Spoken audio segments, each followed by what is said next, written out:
সরকারের মূসক ও সম্পূরক শুল্ক বৃদ্ধির প্রস্তাব দেশের সার্বিক জাতীয় অর্থনীতির উপর নেতিবাচক প্রভাব ফেলবে বলে মনে করছেন ব্যবসায়ীরা।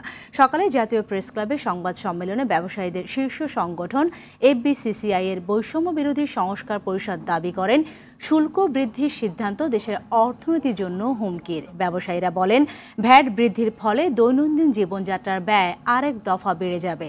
আরোপিত ভ্যাট প্রত্যাহার করে সবার সাথে আলোচনার মাধ্যমে নির্ধারণের দাবি ব্যবসায়ীদের।